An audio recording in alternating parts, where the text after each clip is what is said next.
Joseph, welcome to India today. I'm so excited to tell you that I absolutely loved F1 and I can't wait for everyone to watch it on IMAX on the big screen. Fantastic. So, thank you for that experience. I quickly want to jump in and ask you, do you remember growing up when you were a child or a teenager? When was the first time you experienced that adrenaline rush that you get in a big screen theater, as a kid maybe? It's probably, I do remember when I was 10 years old seeing Top Gun, the original, on the big screen in my hometown theater, and instantly going home and getting on my bike and trying to, go down the biggest hill I could as fast as I could and try to get that sense of speed. So certainly that film had a big impression on me and, changed my life in a way in that I ended up getting to do the sequel with Tom and Jerry a few years ago. How cool is that? When I was watching the film and every time Brad Pitt came on the screen and he just fills that frame with that charm and dedication to every scene that he's in, right? But I'm really curious to know, did you know what did he eat on set? Like, how was he so fit? Did you get a glimpse into what his routine is like? What is he eating on a daily basis? You know what? He obviously takes care of himself, is in incredible shape, and that was really useful to this film because driving these cars is so physically grueling. You have to be an athlete to be able to do it, hour after hour. And sometimes, we'd be shooting 8 or 10 hours a day in these cars. But he also has a real natural ability with driving that I couldn't have made this film if he hadn't been able to do that. And even Lewis Hamilton himself was really impressed with Brad's kind of athletic ability. Having worked with two of the biggest actors in the world, Tom Cruise and Brad Pitt, what's same and what's different in terms of working with them on set? I think they're more similar than people would realize. They're both they're great actors, obviously. They're both work very, very hard. They're very driven. They focus on every detail of the filmmaking process. They're both obviously very involved in the script all the way to the final edit. On the outside, maybe Brad seems a little more relaxed and chilled out, but he's just as driven as Tom is and wants to deliver the best experience for an audience. I also want to ask you, are you someone who takes something off set and keeps it at home as a memory of a film? And if so, did you take anything from F1? Yes, of course. I take as many props as I can home at the end. So at home right now, I have the Maverick helmet and Sonny Hayes's helmet side by side on my shelf, which is pretty cool. That's $1 million frame right there. If anybody gets to get the glimpse of that, that's Yeah. terrific. And just winding up, say hypothetically, if F1 the movie and Maverick were on the pit racing, which car do you think would win if these two films were cars? That's a good question. It's hard for me to pick one. They're like your kids, these movies, You love them all the same. So don't make me make that choice, please. I won't hold a gun to that. But on that note, thank you so much for F1. Can't wait the world to watch this film. Much Thank you so much. I congratulations. appreciate it. Thanks. Mr. Bruckheimer, congratulations on F1. I can't wait for the world to watch this film. It reminded me of why we are going to the theaters to watch a film. And that's a feeling that I've not had in a very long time. So thank you for F1. I'm just curious to know, as a producer, is there a scene that was filmed for F1 that you wish you were on set that day to just sort of see it in person? A scene from F1 that what?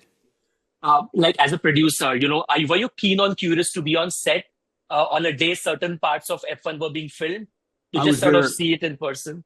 Yeah, I was there the whole time. I was there every day. Wow. Wow. So I'm very lucky to be able to be a part of this movie. It's so exciting. It's so much fun to film. It took 2 years to film it. We filmed it at 9 different tracks around the world, 10 if you count Daytona. But just being part of that F1 family and traveling with all the drivers and the team principals and moving our garage and our cars, it was quite an operation. What was interesting for me is when you see the helmet and the space between the screen, there is barely any distance. And I can't even begin to imagine the kind of cameras, the kind of equipment, the kind of discipline and faith that Brad Pitt had in this film to sort of just go behind that wheel and sit. Talk to me a bit about that, like just sort of getting him to do it. Sure. I mean, he wouldn't do the movie unless he drove. We didn't want to do any visual effects. He wanted to do it all for real. And he trained for 4 months with Damson before he could actually roll a camera to make sure he was perfect. And when we went to Silverstone, the first time he got in the car, he was in front of 100,000 fans on the ground and, 100 million on television. So he had to make sure he didn't make any mistakes. And he was brilliant at it. And we filmed in between practice and qualifying on all those tracks. And Brad, what you see in the movie driving, it's Brad and Damson. It's not fake. It's the real thing. And I can't even begin to imagine the rush that people on set must have had to sort of just see that car spinning on the track. That itself is magical, right?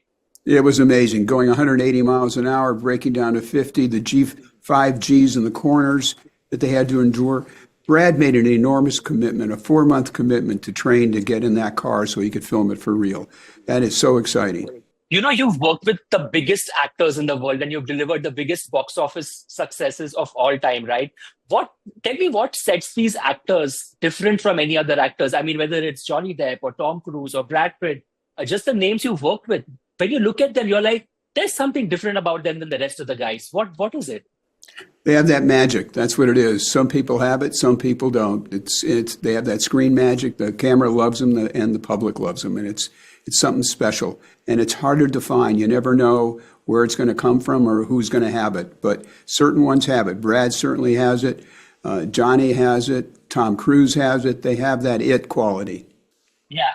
And are you lucky enough to be able to take things off set or maybe keep it back home just to remember your films by? And do you have anything from F1 back home? I do. I have one of the helmets. I kept one of the helmets that they were wearing. So that is my souvenir for the movie. Right. And lastly, before I leave, I have to ask you a hypothetical fun question. If you had the Pirates of the Caribbean in one lane on the pit, you had F1 on the other side, you had Armageddon, and say you had the Bad Boys movies, who do you think would win? Oh, the public would tell you that, but not me.